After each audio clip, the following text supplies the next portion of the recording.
Jefferson ready to reset the market. Some certainty for Smith and Waddle. Aiyuk and Higgins staying put. Dobbins and Freeman find new homes, and lying season, it's almost over. Stand by for this week's top 5 fantasy headlines. Headline number 1, they're called voluntary workouts for a reason. And the reason is not everybody shows up. All 32 NFL teams are now in phase 1 of their offseason workout programs. While attendance is not required, early returns point to the wide receiver position being the most notable due to who isn't volunteering.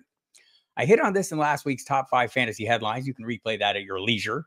And there were no surprises this week. In Dallas, CeeDee Lamb wasn't on hand for the start of the Cowboys offseason program.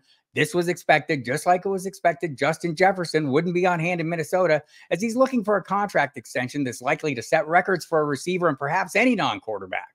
Remember, Jefferson's 5,899 career receiving yards are the most for any receiver through his first 4 NFL seasons. He also won NFL Offensive Player of the Year in 2022 and is arguably the best receiver in the NFL. He's going to get paid as such. And even with the contract intrigue and question marks at quarterback, will it be veteran Sam Darnold or a rookie selected in next week's NFL draft? Jefferson remains near the top of fantasy drafts, but is he high enough? Jefferson is still our dynasty wide receiver 1 at Football Guys, but he's wide receiver 4 on our redraft rankings. That's also where he's going in early best ball drafts behind Lamb, Tyreek Hill, and Jamar Chase. It brings up a point you will hear me talk about often heading into the season. Less than ideal quarterback situations aren't necessarily limiting factors for great receivers. Examples abound. DJ Moore with Justin Fields and Tyson Bagent as his trigger men. Mike Evans playing with an unexpectedly effective Baker Mayfield. They finished as wide receiver 6 and 7 last season. In 2022, Amari Cooper was wide receiver 11 playing with Jacoby Brissett most of the year. Tyler Lockett and DK Metcalf finished that campaign as wide receivers 13 and 14 with Geno Smith outperforming expectations. Look, we'd all prefer the comfort level we enjoyed with Kirk Cousins as Jefferson's quarterback. But Jefferson will be the first to remind you he was plenty productive with Josh Dobbs, Nick Mullins, and Jaron Hall in Cousins' absence late last season. Let me be the second to remind you.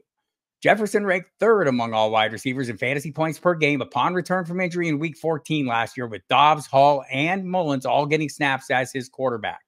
Don't overthink it. Jefferson is a great receiver.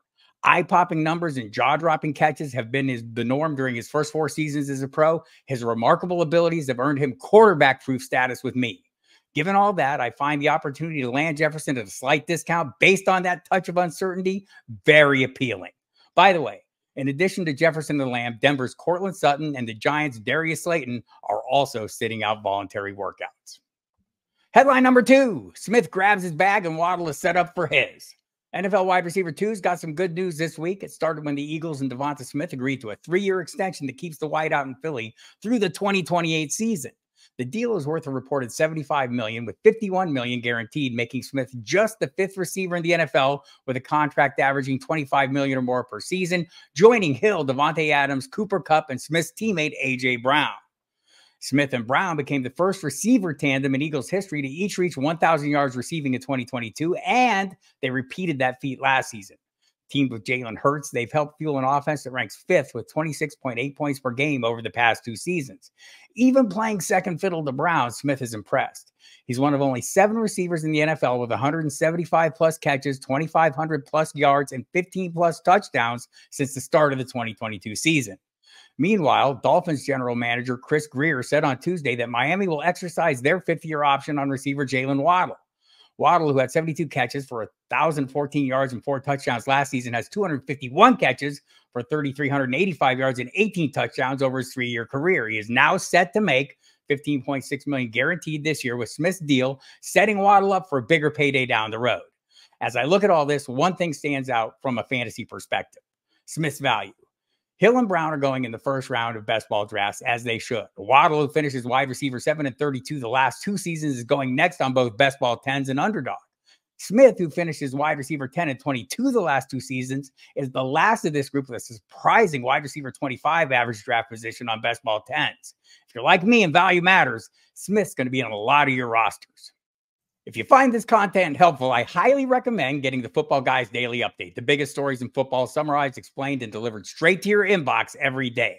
Sign up and check it out. It's totally free, and you can unsubscribe at any time. You'll find a link in the description below this video. And while you're there, like, subscribe, and comment. We appreciate it. Headline number 3, trade winds aren't blowing for Aiyuk and Higgins. Brandon Aiyuk is heading into the 5th and final year of his rookie contract. He doesn't want to play it out, but he doesn't want to go anywhere else either.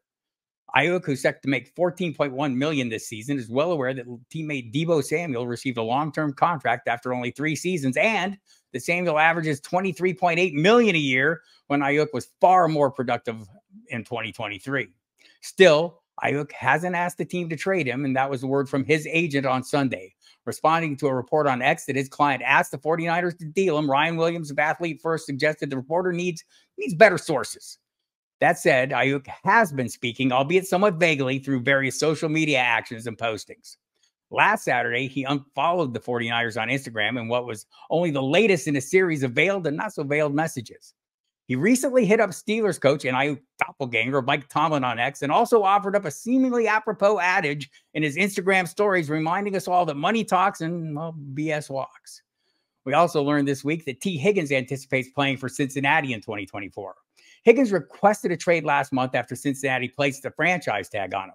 But Higgins told reporters over the weekend he has, quote, grown a love for Cincinnati that he didn't think he would. Okay. For the past 2 years, Higgins and Cincinnati have been unable to come to terms on a long-term contract. Despite the impasse, the Bengals value Higgins enough to guarantee him $21.8 million this season.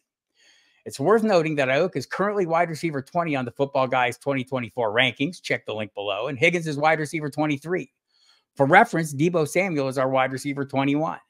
But if you're out there making picks in early best balls, you'll find a mixed bag. On Underdog, Aiyuk is wide receiver 12, Deebo is wide receiver 15, and Higgins is wide receiver 28.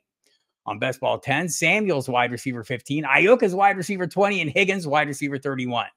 The Underdog numbers on Aiyuk seem right to me, so it's safe to say I'm all over him at that wide receiver 20 price on Best Ball 10s. By the way, Aiyuk is attending voluntary workouts. Higgins' short-term plans, they're a bit more vague, but the long-term outcome, at least for 2024, isn't, and he's a value regardless of the platform. Headline number 4, veteran running backs find new homes. J.K. Dobbins will make his comeback in Los Angeles surrounded by familiar faces. Dobbins will rejoin former Ravens coordinator Greg Roman and his former Baltimore running mate Gus Edwards, who signed with the Chargers earlier this offseason. As our own Sigmund Bloom wrote in his This Week in NFL News article, link in the comments below, this makes sense for both sides. Dobbins is coming back from his second catastrophic injury, an Achilles tear, while the Chargers had Edwards as their #1 back before this signing. Dobbins will be looking to prove that he can still make an impact in the NFL to set up a market for his services next year. And the Chargers should be able to provide an opportunity for him to carve out a role. That said, the team is still likely to take a running back in next week's draft, perhaps even reuniting Michigan's Blake Corum with his college coach, Jim Harbaugh. In Dallas, the Cowboys signed Royce Freeman to a 1-year deal. As of right now, Rico Dowdle is his stiffest competition for touches, but as Bloom contends, the Cowboys are almost certainly going to draft a running back, likely on day 2. If that rookie is Texas's Jonathan Brooks, there's always a matter of a recovery from an ACL tear.